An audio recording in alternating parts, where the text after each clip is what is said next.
As usual, PSG were building the game in back three in the first place. PSG's right back Ramos and Kimpembe were split alongside the goalkeeper, and the central defender Marquinhos was operating as a pivot. Juventus were pressing with the front three in the first phase. Center midfielder Meretti and center forward Milic were ready to press PSG's right backs, and the second forward was covering pivot Marquinhos. When the goalkeeper was playing square passes, pivot Marquinhos was under pressure from the center forward Vlahovic and wingback Hakimi covered by Juventus wingback. So PSG were having trouble building the game in the first phase, and the goalkeeper was attempting long ball with a goal kick. In open play, PSG were building the game in back three. PSG were using sole pivot, and that was Marco Verratti. Juventus front two were deep and were not pressing the pivot hard enough, so PSG's pivot was receiving the ball easily. Juventus midfield was deep and the front line was central, so PSG's wide back Ramos and Kimpembe could push high. PSG's frontman Messi and Neymar were operating in half space because Juventus midfield was central. Messi and Neymar were receiving the ball easily in the half space. While the left half spaceman was receiving the ball, Whiteback was ready to track back Messi and wingback Hakimi was being caught by Juventus wingback. In the final third, Messi and wingback Hakimi were 2v2 against wingback and Whiteback, so PSG were being forced to do quick back passing.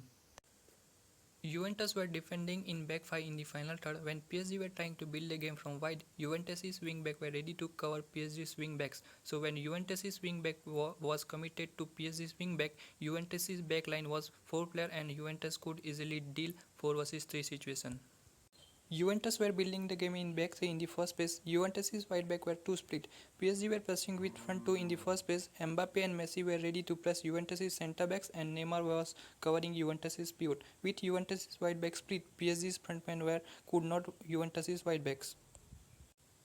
So Juventus' wide back were free in the wide zone. Seeing wide backs free, PSG's wingback Hakimi was forcing to push high. Now Juventus' wide back was free in the channel, so PSG's wide back Ramos was forced to drift wide. Now wingback Hakimi was on wide back and Ramos was on Juventus' midfielder because the two PSG defenders Ramos and Hakimi were out of position and the left channel was completely open. So Juventus midfielder was ready to run into the channel. In open play, Juventus were building the game in back three. The front three of PSG were not dedicatedly pressing the backline of Juventus, so Juventus' centre backs had lot of time and space. PSG's midfield was 2 vs 2 in front of Juventus midfield. As we discussed, PSG's front line was central, so Juventus' wide back could easily drive the ball.